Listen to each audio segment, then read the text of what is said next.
I found a great book for us to read right before Easter. It's called, is there going to be a glare? No, we'll hold it this way. It's called Rechenka's Eggs, and it's by Patricia Polacco. Let's read it.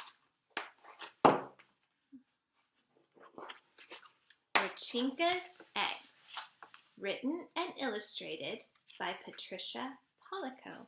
She wrote the words and she drew the pictures. You're going to see this egg at the front. See that? Oh my goodness, look at how pretty that is. There's so much detail.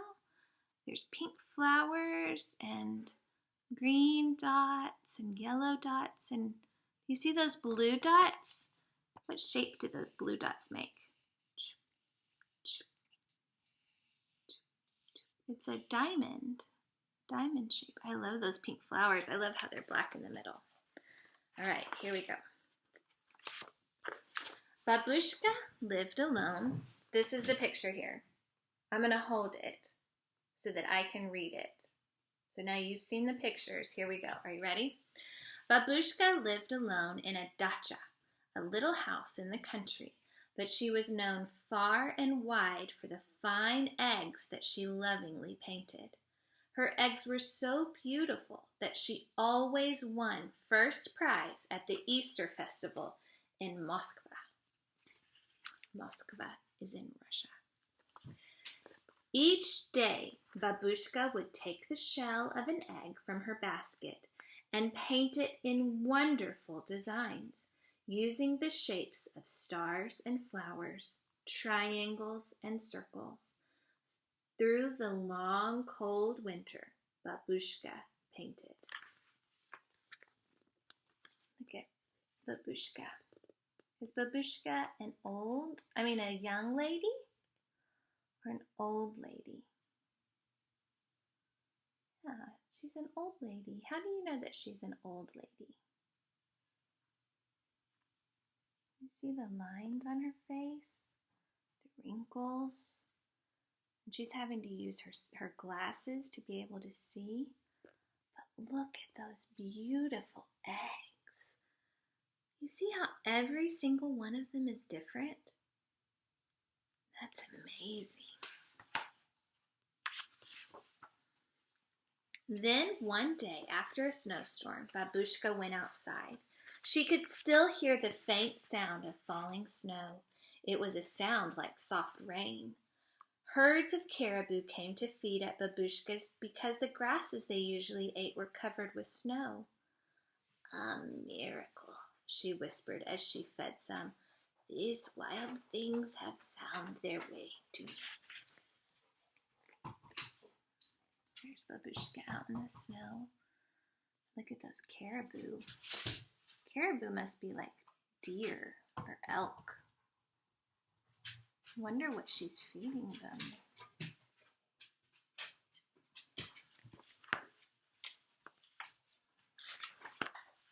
Just then, a flock of noisy geese honked loudly overhead.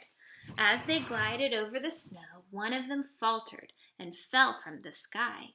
Babushka went to where the goose lay crumpled in the snow. A hunter did this, Babushka grumbled. She carefully picked up the goose and took it back to her little house. Oh, that poor goose. He fell out of the sky. Look, it looks like he left his family because he was hurt. I'm going to turn this way. Bear with me. Here we go. We're going to figure this out. Here we go. There she fed the little goose from her own table and put the goose in her best basket lined with the warmest quilt from her own bed. I shall name you a good name, one that we both can like, eh, my little friend? She said as she patted the goose's head. How do you like Rechenka? Yes? Then Rechenka it shall be. With Babushka's care, Rechenka grew stronger as each day passed.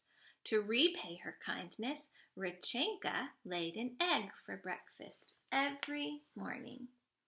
You see Rechenka there in that basket? You see that bandage that's wrapped around her wing?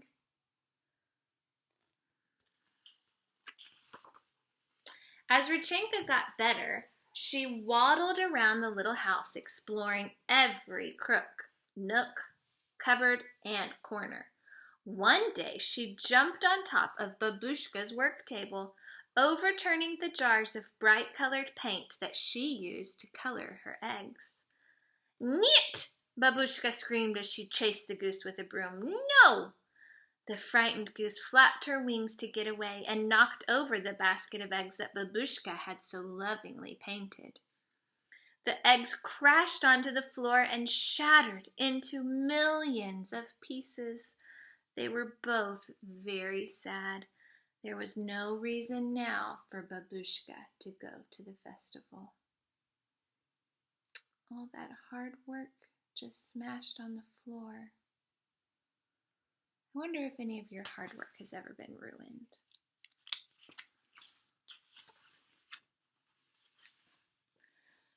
The next morning, Babushka slowly got out of bed and trundled over to Rechenka's basket to get her morning egg.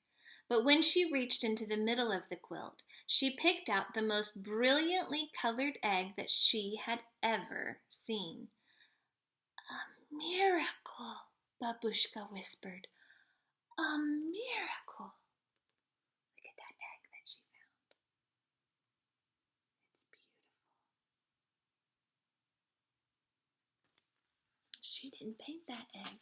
She found it in Rechenka's basket. She made small holes at both ends of the egg and blew the yolk and white into a dish to cook and eat later for breakfast. Then she held the egg up to the morning light and marveled at its beauty. You know, I was talking to my friend today, and I was telling her that I used to do this. And I would blow the egg, see all of the stuff that's inside the egg? It's coming out into this bowl. And then when I had an empty shell, it's a whole shell that's not broken, but it's empty. So it doesn't go bad. So I dyed it different colors, and I made them really, really pretty. I don't know what happened to those eggs, though. I've lost them. But that was really fun to do. It's very hard to put a hole in an egg without breaking the shell. You have to do it very carefully. I had a special tool that punched it like a hole puncher, but for an egg. After that, every morning for 12 mornings, there was another egg, each more beautiful than the one laid the day before. Soon, Babushka had enough eggs to take to the festival in Moscow. How wonderful, she thought. A miracle has replaced the eggs that were broken. Look at all of those eggs. She didn't even have to paint those. Rechenka just laid them in her basket. That's amazing. "Spring is here, my little friend," Babushka said to Rechenka the morning of the festival. "Soon now you will be flying off to the north with your flock." She bustled to the hearth fire and brewed some of her most favored tea. The two shared a saucer of tea with kulich, a sweet Easter bread. She covered each piece with pashka, a spread of cheese, butter, and raisins. I don't know that I would like that. I don't know. Maybe I would. I like cheese, I like butter, and I like raisins. But I don't know that I like them together. They savored each bit together. "One for you, one for me," Babushka chanted. "Da, da, my little friend. I shall sorely miss you, but you are a wild thing, and a miracle sent you to me. It would not be right to ask you to stay here with me forever." When Babushka left her little house, she took one last look at Rechenka sitting on the doorstep. She waved, then took determined steps for Moscow with a basket of her precious eggs. So this is the pashka that they were eating. I don't know, maybe it looks pretty yummy. I bet I would like it. She crossed Lebetov Valley where the caribou mothers were walking their newborn calves. A miracle, she thought. New little lives. A miracle. She crossed the bridge over the Moskva River and soon she could see the onion domes of old Moscow.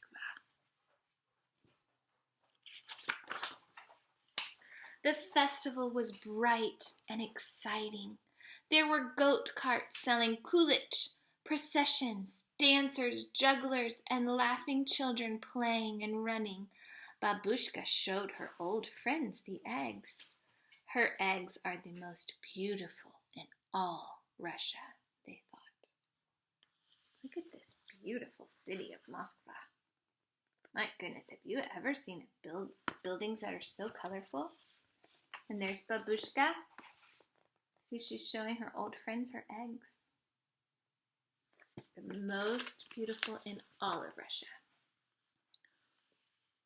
Look at them, the elders said. They almost glow as if the paint is part of the shell itself. The judges picked Babushka's eggs as the most beautiful. Babushka was so happy. She beamed as she looked at the first prize, a feather bed quilt. Oh, so nice.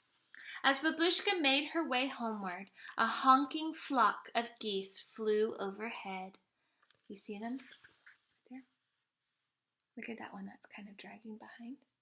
Babushka gave them a long, lingering look. She wondered if Rechenka was one of them. I think Rechenka's that one. What do you think?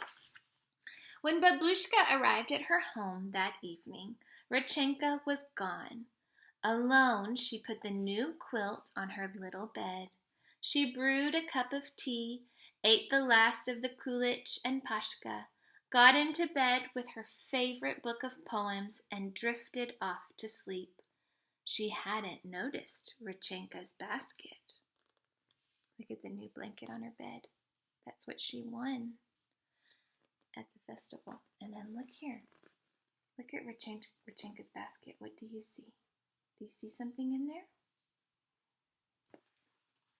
I see something. Let's see if she finds it. Oh, I almost skipped a page. Oh, I almost ruined the surprise. Okay. But that night, Babushka was awakened from a sound sleep by an ever so small sound. It was coming from Rechenka's basket. She hobbled closer and saw a glorious egg. But this one was different from all the others. It quivered and moved. See how it's kind of moving a little bit? And then it made tiny muffled sounds like this. Then the egg jumped, bounced, rolled, and pitched in the basket. Then there was a crack, and Babushka could see the very special gift that Rechenka had left for her. Oh, a miracle, Babushka said. And this little goose remained with Babushka always. I wonder what she named him. She didn't name him Rechenka. It's Rechenka's baby. The end.